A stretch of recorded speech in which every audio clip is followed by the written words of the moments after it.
and then I plus and proliferate those counters on the creatures and my planeswalkers. Are we building a Sultai standard meta deck right now? I don't know about Sultai, but I'm going Esper.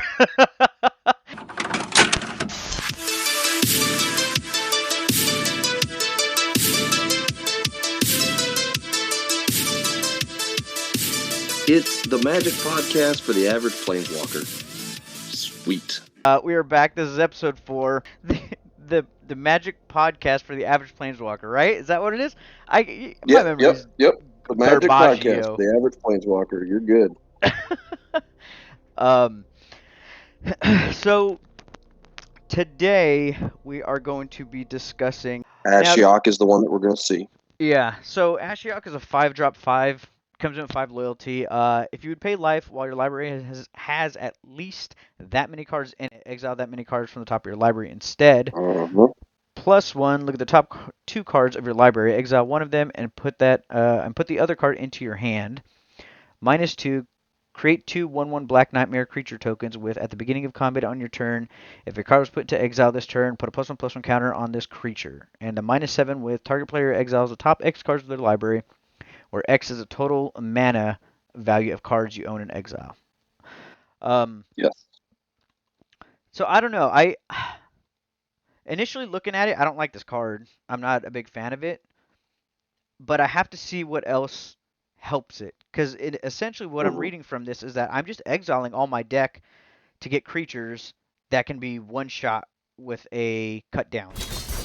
And that Sure. doesn't seem good, you know? Yeah. Um, I'm plus wanting to draw a card, but then I'm throwing something in exile. Now, if it was a graveyard, I'd be more on board with this card, to be honest, Sure. because then I have Mhm. an opportunity to get that back or do something with it.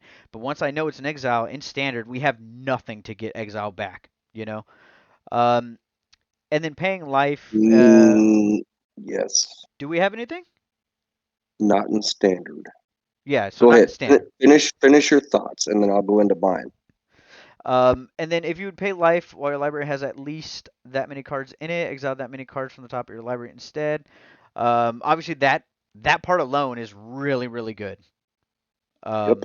Because paying Phyrexian mana, I don't have to lose a life. I'll just exile the top cards of my library. Like I get that. That's probably the Yep. best part of the card that I'm seeing right now. Um, Mm-hmm. Now when it comes to the -7, target player exiles the top X cards of their library, where X is the total mana value of cards you own in exile. Um, I don't know. I feel like I would just rather mill with Jace instead. Seems cheaper and easier to do. Interesting. You know, I mean, I could put out a Jace at 3 mana and start milling you, rather than trying to Yep. get Ashiok up to 7 and then exile your stuff. I know the exile and mill is graveyard and exile. They're two different things. One's better than the other. I get it, but I have to get all the way to 7. There's no way Ashiok is going to get to 7 most of the times. He's a threat. Like this is a threat card. I could admit that. It's definitely a threat. I would kill it. I think, this is my opinion, take it for what it's worth, because, like, I'm not very good at this game. Me But neither. I think the true value of this card is in the extended formats. Oh yeah. Um, I think in the extended formats where exiling cards has a significant upside, Mhm. this is where that card is going to live. Yeah, I totally And agree. if you get it pulled up, I'll tell you why. I'll point out a couple of features of the card that I It's think are important. it's pulled up. You just gotta jump on the screen. Yeah, no, I was strictly speaking on standard alone.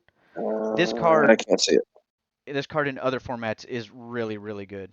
You have it pulled up. You're fine. Go ahead. All right, yeah, we're good. Sorry, my bad. All right, viewers and listeners, I'm back. Oliver.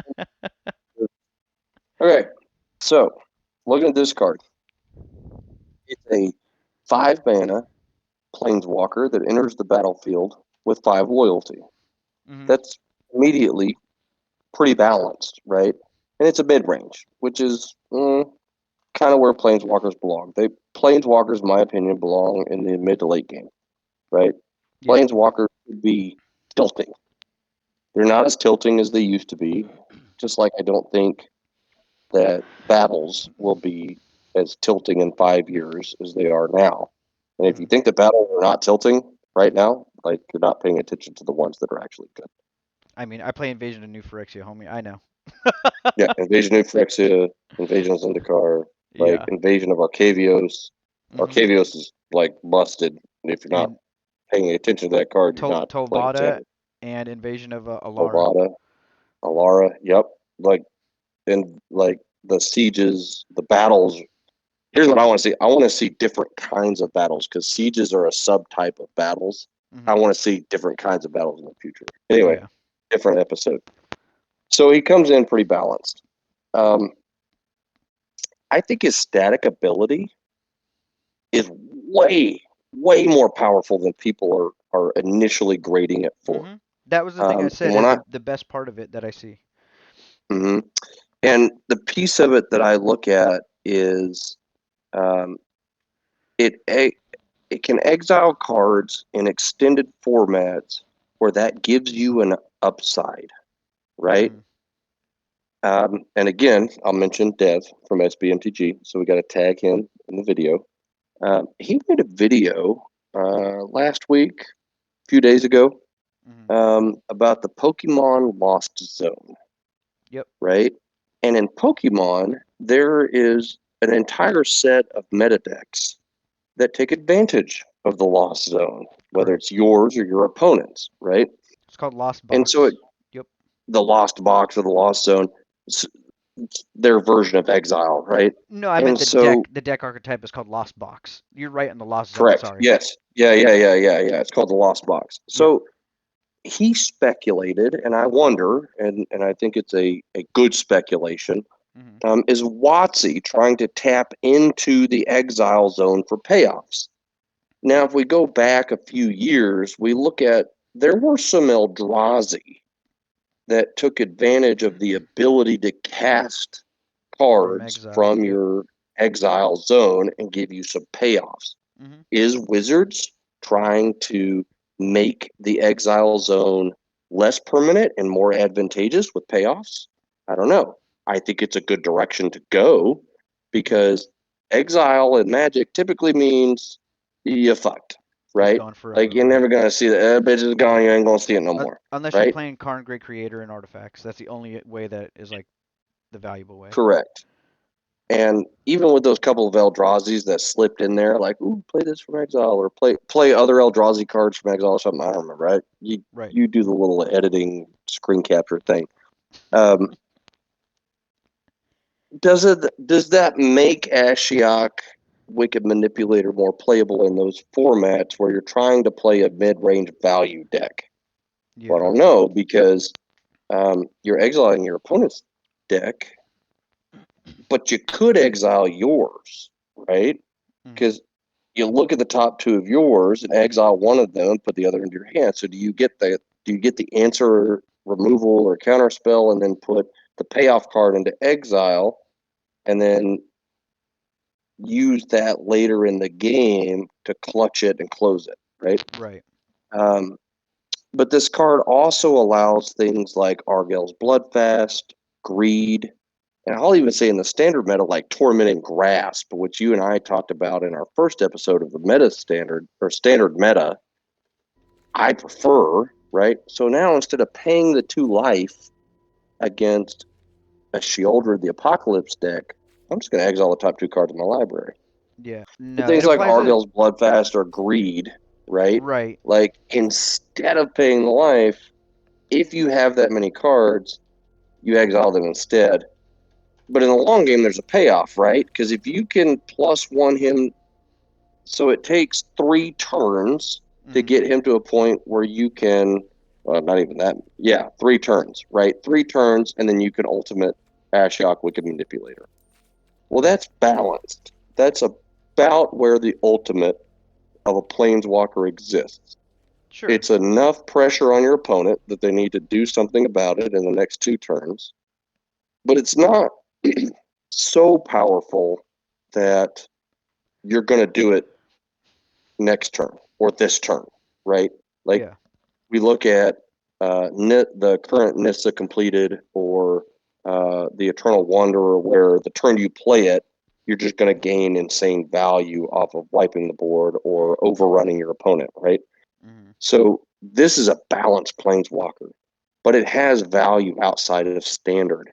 And being able to exile cards instead of losing life, that's kind of important. Now, from a rules and judge standpoint, this is a replacement effect. If you would pay life, as long as you have that many cards, you have to exile them instead. So it forces choices, right?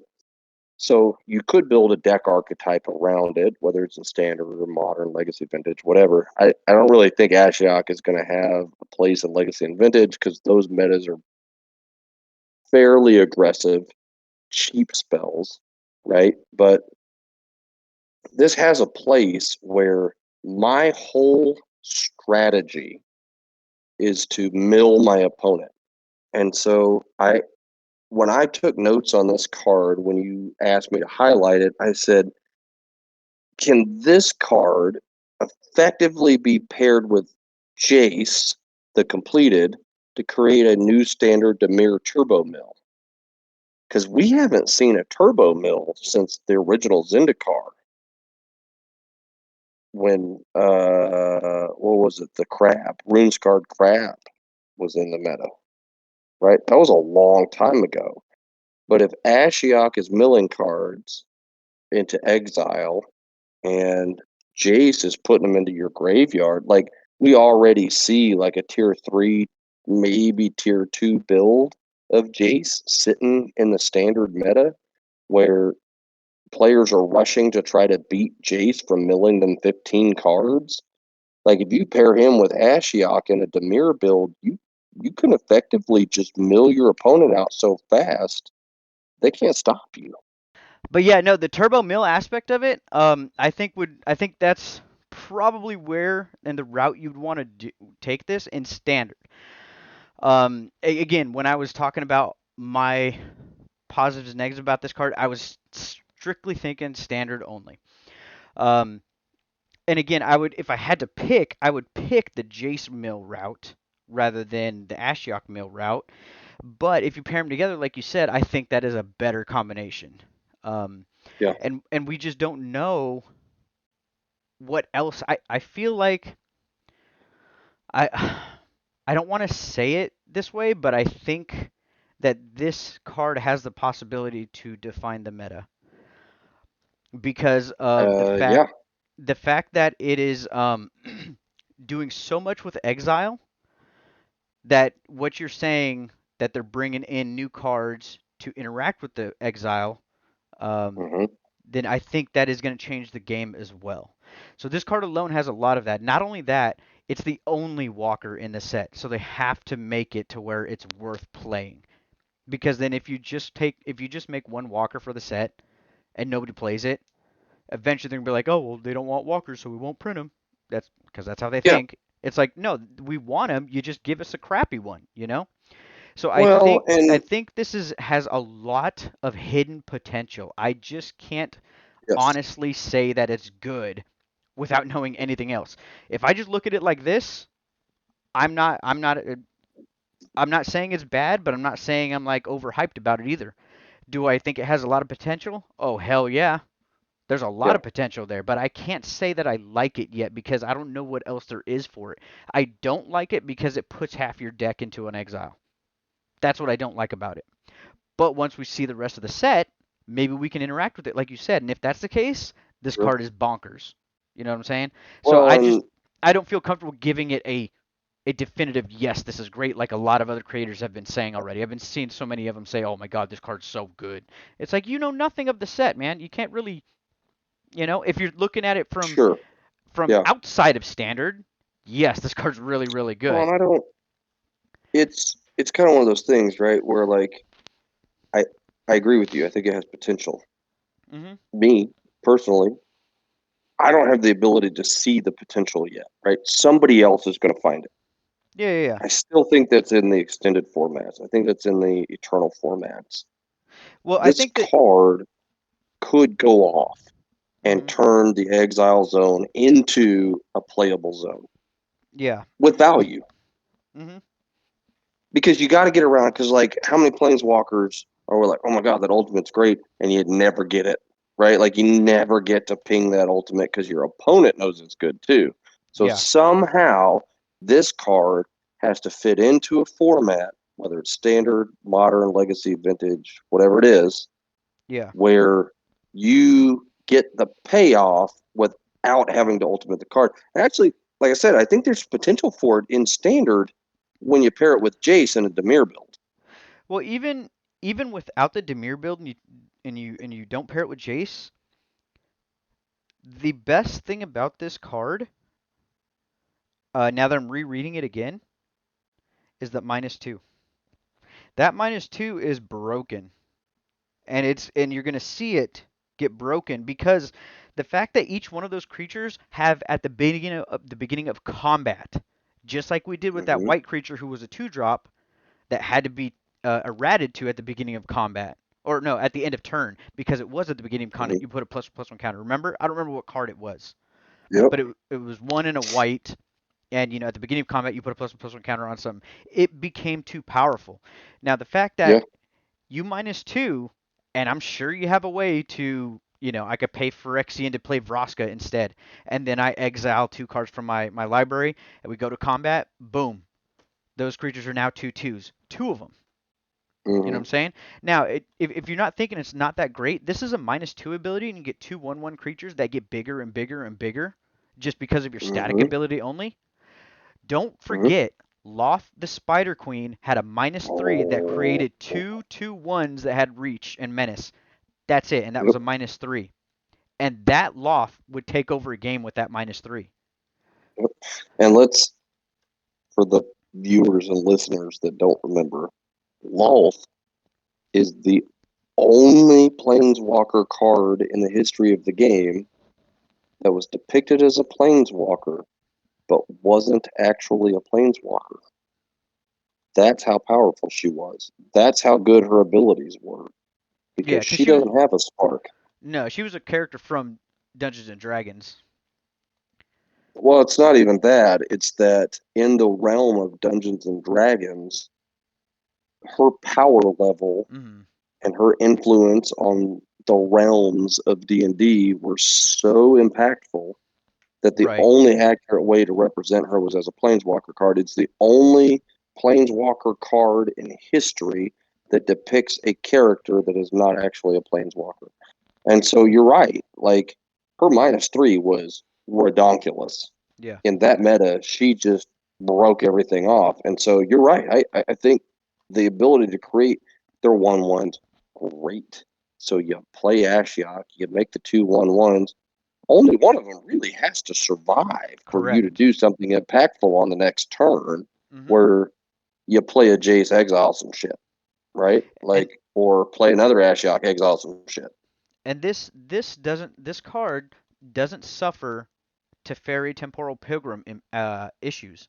You see how it's a -2, you create 2/1/1s instead of -2, Yep. create one, and he comes in at 5 loyalty rather than 4. Well, and I wonder what happens when you pair him with Teferi Temporal Pilgrim in a Demir deck.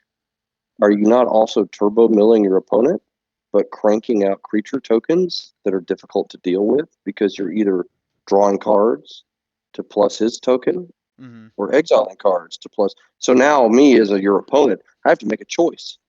Which card or which tokens do I need to deal with more? Do I need to deal with Ashiok or Teferi, or do I need to deal with the Spirit token or the the two nightmare creature tokens? Here's the deal, and I think you hit on it with Lolth. Was he Ashiok?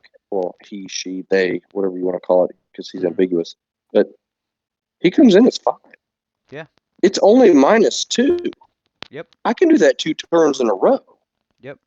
So even if Loth you couldn't do remove that. one, Loft came no, in she at couldn't do that. 4, and it was a -3, so she couldn't do that. Correct.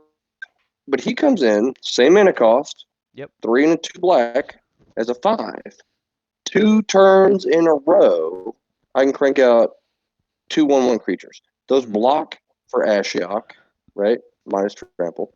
But they block for Ashiok and they can get bigger. Even if Ashiok's not the one making them bigger. Because there's a lot of stuff sitting in the standard meta right now where you have to exile a card, Yeah. right? Well, that's the thing is And these that, creatures don't have to, and I think that's what you mean. Ashiok doesn't have to be on the board for these creatures to keep getting bigger because it's attached to the creature. correct. Yeah, Yep. correct. Well, That's why just I say like the this. fairy doesn't have to be on the board for him to get bigger. You just got to draw a card. Yep. That's why this -2 I think is going to be the defining ability on this Ashiok. Um, the card draw is going to be really good. I don't see the -7 being as pivotal as it seems. I think the +1 and -2 and the static are going to be its three abilities that it's mainly used for this Ashiok. Um, and the more you bring it up, the more I want to play a Esper Control tokens build. Uh, Mm-hmm. have three Oh, you Ashioks. can play Invasion of Tolfata. Yeah, you can play Invasion of Tolvata, Invasion of New Phyrexia. So we're Yep. gonna play three Ashiok. We're gonna play three Teferi Temporal Pilgrim.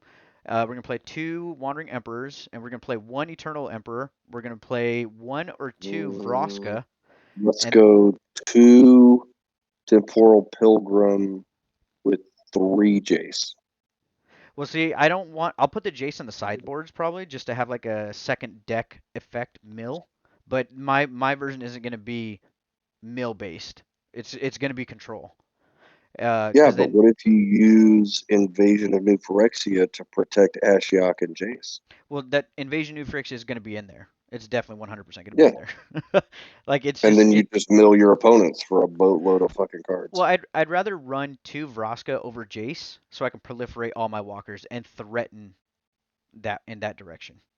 The the Mm, proliferation with Vraska and the fact that it works with Ashiok's static ability. Vraska. Because Uh, Vraska plays the turn after Ashiok. correct. And I would Mm. -2 use the Phyrexian mana instead of taking life. I exile two and then go to combat, and now they're 2/2s, and then I plus and proliferate those counters on the creatures and my planeswalkers. Are we building a Sultai standard meta deck right now? I don't know about Sultai, but I'm going Esper. And so, I'm dude, see, thinking. you Wait a just minute. gotta Wait a minute. sit here with me, and you could become a Wait a brewer, minute. man. Yeah, This is yeah, how it yeah, yeah. goes. What about? This is how we do What it. about? Wait a minute. Wait, because Nisa turn 4, create a 4/4 token, Ashiok into 1/1 tokens that get bigger into temporal pilgrim token that gets bigger. Like I think we're onto something, and you can Yeah. squeeze Tobacco right into that sucker Well, with Invasion of New Phyrexia. so what I wanted to do We're getting was, stupid over here. let me see, discard changes. So I'm gonna build the deck right now because I am that guy. What I do is I come. This is how I brew. I see spoilers. I come in here. I brew an arena, Mm-hmm. and then I leave spots open so I could crank those cards in, and then I adjust as it goes so that when the set drops, I start immediately playing it. So you got my Mm-hmm. secret. Oops. All right, let's see. God, I love playing your decks. Your decks are just like. I never really thought Uh, of them being. no, listen. I'm gonna tell you right now. Like your decks are meta breakers. Like the decks that you've brewed over the last 6 or 8 months, Hmm. and you send me the list. I build them up. They do really well. I'm surprised, and like I don't take them into events. I'll put them on the ladder, um, but they do really well. They're consistent. Yeah, And when I judge a standard deck, consistency matters more to me than win rate because it drives decision making. yeah, And if you can make consistent, solid, predictable decisions, your win rate's going to go up naturally. yeah. And I think that's important. And so don't I think you're really, I, honestly, I think you downplay yourself a lot. Like, What do you mean? I think you're a little too humble for your skill level. Like, I think you're brewing decks that are out there and you think they're too fringe. Hmm. But like a few weeks ago, when you texted me, you're like, "Oh man, I bought this deck. I brewed this up. It was 86.5% win rate." I was like, 86 and a half in best of three, my guy. You need to make a fucking video. Like 86 and a half is fucking high because most of the no, I'm serious because most of the decks. in the tier one meta right now are putting up like 56 to 62% win rate. Mhm. If you're going into a best of three meta and cranking out an 86% win rate, like that's a big deal. See, and that's Like, the thing is I don't know that because I didn't know about that whole percentage win rate thing to see it until you brought it to my attention, and then I don't know that because like in our community I'm not known as like a great player, so I put out the decks but nobody takes me as a great what? player. So what do you mean what? Like I put out my content there What and do you mean, nobody's what? I don't know I, what. I watch it. I pay attention. I Oh, see okay. what you're doing. You're not in You're a that great category. player. That's why you're here. You're not in that But, category. I thought you understood but that. My bad. no, you're a great player. Like you I understand the rules in the meta well enough to go, oh, I'm gonna fix that, or I'm gonna tweak that, or I'm gonna build this thing that does the deal that answers the mabob, right? yeah. Well, I guess that's like this deck right here. My nope stop is Yep. I I didn't love this realize deck.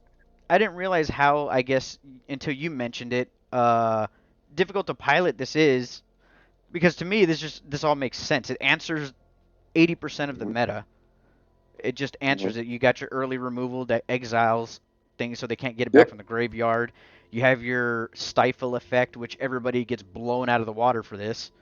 You Yep. have early creature counter spells. You have negates for early things, for wedding Mm-hmm. announcements. You got things so that you can get rid of planeswalkers early. You have your game ender here.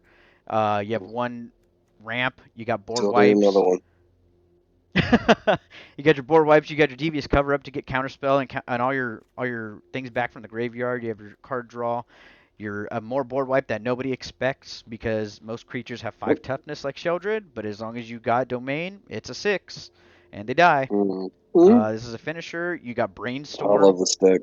and you have leyline bindings for early removal as well, and then you have Atroxa to finish Yep. it off as well, and then sideboard just so you can turn off Mirrex lands and just laugh at them. uh, Disdainful Strokes for the big things. Another one, Terra Sunder, the best removal spell in the Yep. format. Stone Love it. Brain Yep. to go ahead and get rid of Atalis and Atroxas. Temporary Lockdown for Mono Red. Void Rens that can't be countered. Phyrexian Vindicator against Mono Red just almost auto wins you the deck. Urtai, Obscura for Lifelink, and then Farewell. So to me, that all just like makes sense. It answers the meta, you know. Yeah. And it wasn't until you mentioned that how not complicated it was to pilot, but the skill level needed to pilot it, I guess, needs to be really high. But to It me, does. it's. I guess I figured it'd be easy to pilot, but apparently not. No, absolutely not. And that's what I mean by like you you humble yourself before the magic gods because you're way better at this game than you give yourself credit for. Because when you're brewing these decks that are one ofs and two ofs, right? Like you're consistently racking up 80% win rates against the current meta in a best of three environment, which is, in my opinion, actually more difficult than a best of one minute because best of one's easy to blow through, Yeah, but it doesn't include sideboards. yeah, So in most games where I can chunk in some sideboard cards, I can just blow you out in games two and three. right. That's a big deal, and I think you humble yourself too much. You're doing a way better job at answering and disrupting the meta than I think you give yourself credit for. Hmm. And that's like that deck that you just showed me. I have that deck built on Arena. I Yeah, love playing it, but holy fuck, is it difficult to pilot? And what I mean by that is like to you, it seems natural and innate. yeah, You're like, oh, I know what decisions to make. I know what to counter or what to explode or what to remove off the board. And I'm sitting here going, okay, what's in my deck? Right? Like I'm trying to think several turns ahead. I'm like, okay, well if I get this or this or this, but I only have two copies, so like I gotta prepare for all potentialities, and you've already done that, right. right? Like you already know what you could draw or what you're gonna rip off of your draw spells in the top of your deck, and how you're going to answer those things that the opponent's doing. And so it requires a certain cognitive skill level to pilot that deck to an 80% success. Yeah. I mean, I guess I don't really look at it in that perspective, and it's mostly, I guess it's like a lot of great players know they're great because they're acknowledged for it. And I'm not saying, oh, I need that acknowledgement. I need people to think me as a great player. No, I just that's fine. If you don't, that's fine. If you don't think I'm a great player, if you do, I appreciate it. But at the same time, I don't think that way because I think there's so much more I can improve on. And I'm always just trying to think of, okay, this isn't working the way I want it. Like right now, my standard Tron, my Esper Tron, I have it. It's at a 53% win rate, which I think is extremely low, and I think it sucks. Oh, that's on par with the current tier 1 meta win rate. And that's the thing that I'm saying is like I don't know that until you tell me that. But like nobody is even trying to play these decks like Mm-hmm. Espertron and Standard. But it's getting me the win rates that I'm expecting. Um, Mm-hmm.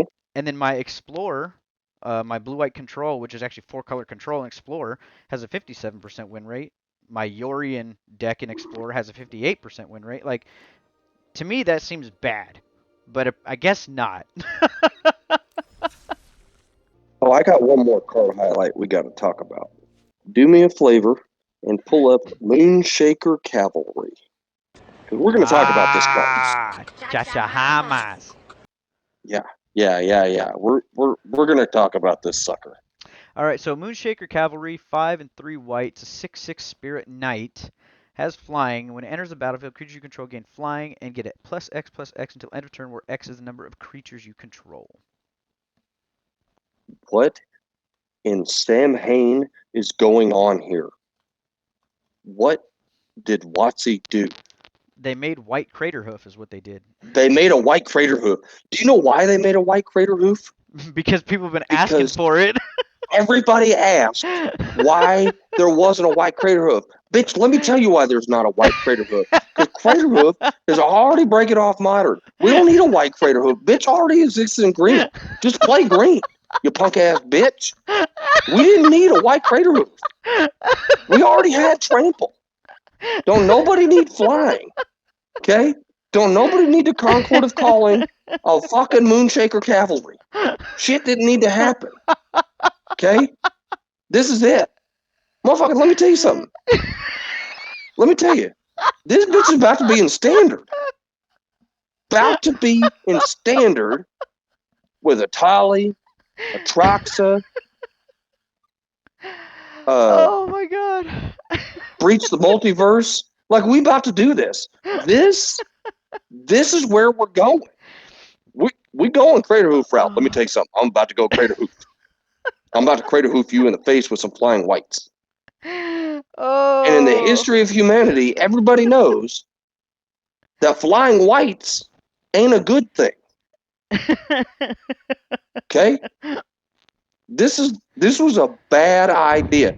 This is an example of when you should not listen to the vocal majority. Shut the hell up. You're not getting a white crater hoof. This bitch is in standard now. September 8th, this sucker is coming into standard. Had no business being in there. This is like some Commander Legends or Modern Masters bullshit. We don't need this. This is not the kind of toxicity that we need creeping into standard right now. Not with all the other bullshit not that's what going I on. ordered. I did not order this. This is not where I parked my car. Okay? This is not what I asked for. This is redonkulous. Let me hold on. Yeah, let me play a Tali, get 2 creatures, and then breach the multiverse into this motherfucker. Yeah. Okay? Let me go ahead. No, absolutely not. Did not need white crater hoof. And there's some debate out there on the internets and the Reddits and the subwerbs and all that shit about crater hoof versus Moonshaker Cavalry. Well, let me tell you something, sucker. Because I play a uh, uh, green white modern elf ball that just spirals into a Concord claving to rip. Yeah, yeah. I just rip Crater Hoof out of there and just overrun you with fucking elves. Why? I'm I'm gonna take one of my two Crater Hoofs out. I'm gonna throw the Concord Cavalry in there. Concord Moonshaker. Moonshaker Cavalry. Now I got both. Yeah, one Now and I got one. both, motherfucker. Yeah. Like, oh my goodness, you got a bunch of big fat butts. I'm gonna fly. Oh no, let me go Concord for Crater Hoof because I'm gonna trample over your little 1/1s. Like, get out of here. We did not need this. This is about to be standard legal. This is the shit. I remember when Crater Hoof was standard legal, and that shit was toxic as fuck. We, we didn't need this. This is redonkulous. But I hope I get 4 full art foils of this sucker because this dude's about to be good I'd rather forever. have the oh, is this the one you're talking about? The promo one? Yeah, yeah, Yeah. that dude. I need that. I need 4 foil promo textless full arts. Yeah. That's what I need They right should now. they should have had like a crowd down here pointing to the sky. Like, what is that? That would have been cool because this looks like Yeah, a lot of blank space, but I still like it. yeah, Yeah. yeah. I like it. No So the business. No business in a 3-year meta standard. Absolutely not. Not with Breach of the Multiverse and a Tali and a well, Traxa. Because look, I can play this the turn after a Traxa. yeah. Yeah, that's what we fucking needed. I forgot about this card, and so bringing it up, I more want to see Breach and Atali just be gone Yeah, because let's say, for instance, you and I are playing uh decks and we both run white and you just happen to run red splash red for the Atali and yep, you play Atali, you mill, you pick your Moonshaker Cavalry and then you pick my Moonshaker Cavalry as well. Like yep, that sucks. yeah. I have 12 in the air. Well, and so I did ask myself the question: But at the same time it is doesn't have haste. And that's the big difference with correct, Craterhoof. correct, and so I did ask myself: is Moonshaker viable in the standard meta that exists right now? Mhm. Um, and I actually thought to myself, probably not. So the key factor is, as you pointed out, it does not have haste. Right. And so it only affects other creatures you already have in play. So Mhm. there are conditions where I ramp into Italy or Traxa, grab something, and then hard cast Moonshaker on turn 8, assuming it doesn't get countered. Yeah. Assuming, and I'm just throwing it out there because I don't think enough people are paying attention to this card, defabricate, right? Yep. For 2 mana, I get to stifle Moonshaker Cavalry, right? Mhm. Um, Or the Atali. I've stifled or the Atali himself. Atali, right? Like I get to, Yeah. well, yeah. So you can. Is it worth stifling an Atali? I don't know. Like you got to Oh think hell about yeah. what's in your deck. You got to think about what's in your deck too, right? Because are you going to be able? And what's in your hand, right? Like maybe I just let Atali go off, but then like get wreck nerd because I'm removing everything anyway. Sure, if you got Um, board wipe, yeah.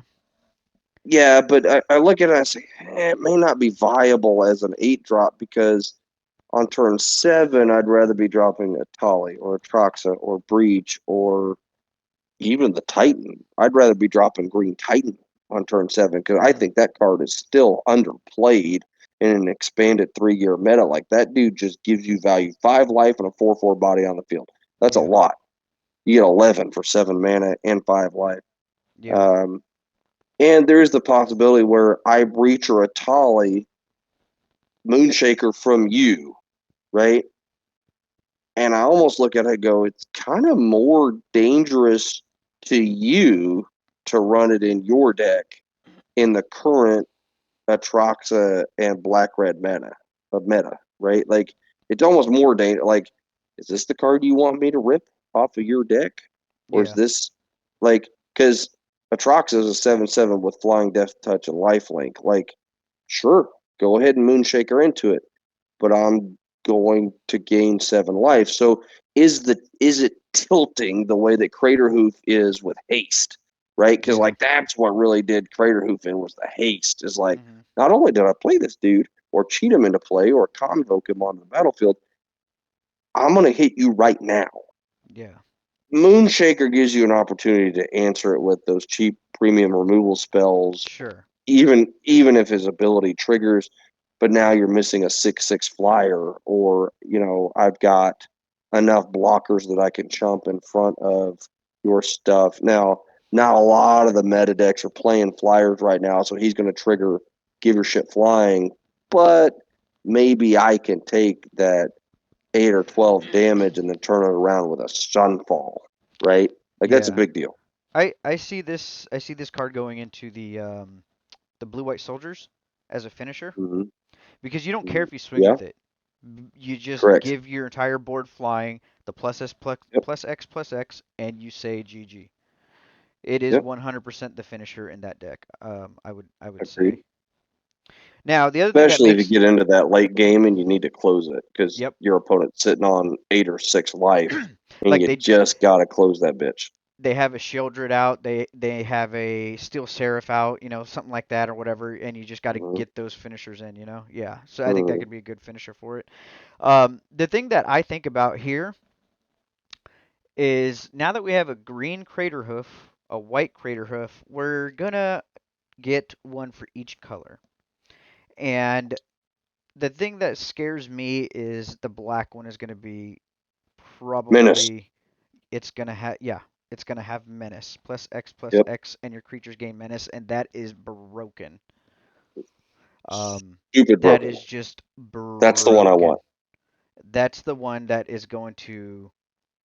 that's gonna define standard again, just like Invoke Despair did, and that's what I'm afraid of, to be honest. Well, And I then if we have green and white and black has menace, what does blue get?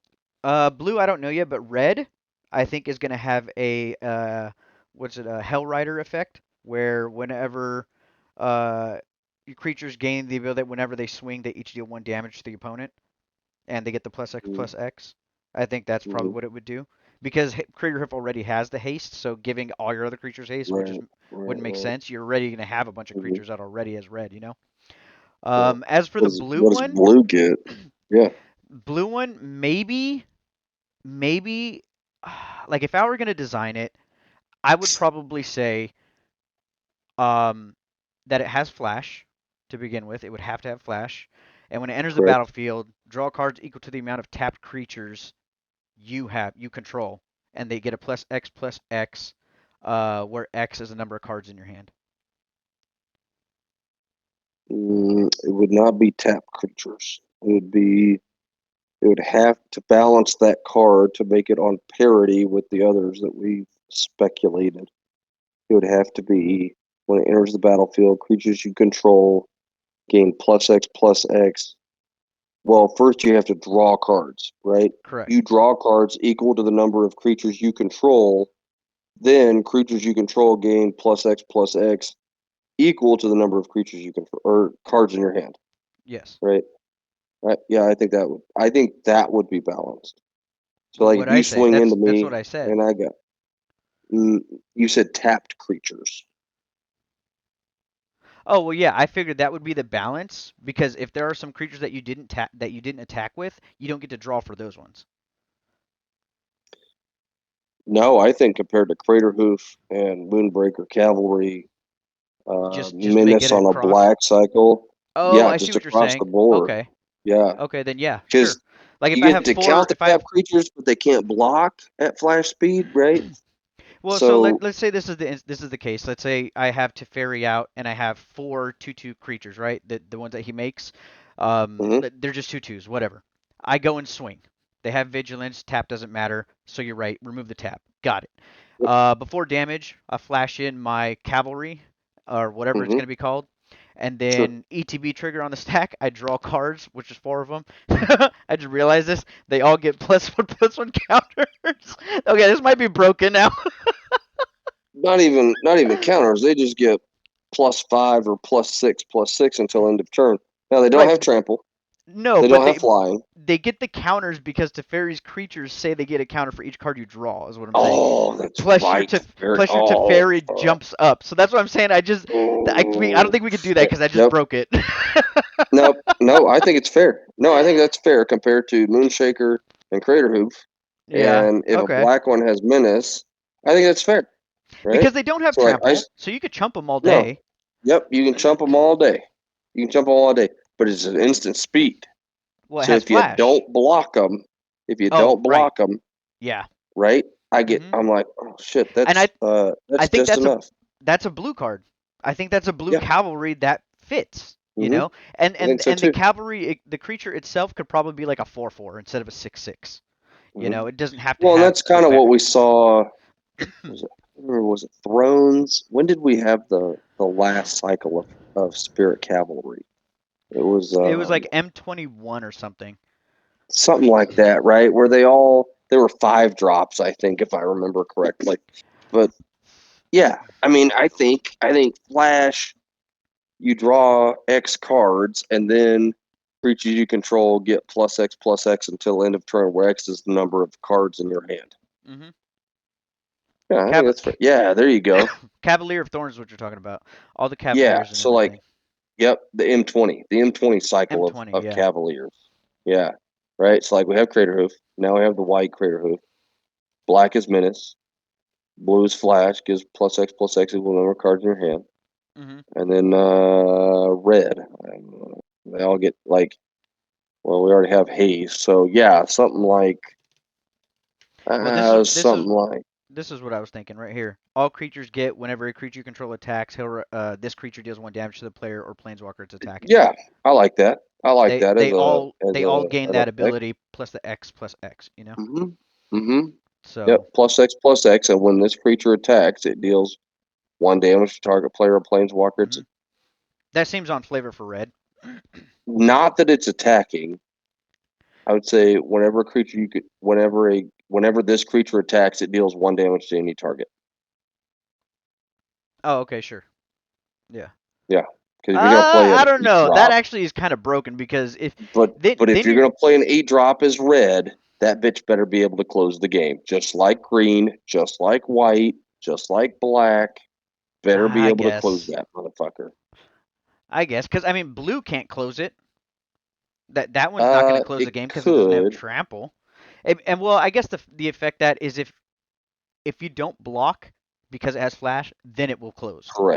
Correct, Yeah, and that's that's that's where fair. the flash comes in. Or if you do block and you're trying to like block on parity with a 3/3, yeah, but now my guy it's a 7/7, Yeah, so I just one-sided the board, yeah, right? And it's like the flip reverse of Settle the Wreckage, where I just one-sided the board. yeah. So then I the would like red. to, you know what? Go ahead, print Moonshaker Cavalry. But bitch, I better see 3 more of these motherfuckers. You know what sucks though, man? Is we just came up with the other three, and that's not what they're gonna be. And I feel like the ones I we know just they're came gonna be up with, trash. they're gonna be The red one's garbage. gonna be shit. Yeah, The I feel black one will like be decent. Black is gonna be trash. Blue is gonna be untenable. You're not gonna be able to play it. Like it's not gonna be. And they're gonna, well, maybe it should be a 10 drop like Jenga Texas. No. yeah, like you're on par for this. They all have to be this. Mm-hmm. Three Mm-hmm. pimp, five colorless. Five They and three all black, or you've five set and three. you've set the precedence with Craterhoof, and you followed it with Moonshaker. So Because you can people asked you silly ass questions like, why is there not a white crater hoof? I'll tell you why there's not a white crater hoof. Because you don't need a white crater hoof. Play green. yeah Creatures you control get plus X and menace until end of turn. yeah that's gonna that's so stupid. Oh, That's dumb. But all right. Well, is there anything else that you wanted to talk about? nope. I think we went through it. All right, buddy. But Sounds good. Hey, man. It's always great talking to you. I oh yeah, love definitely, doing this. man. This is so much fun. I'm Oh yeah, for super sure. enjoying doing this with you.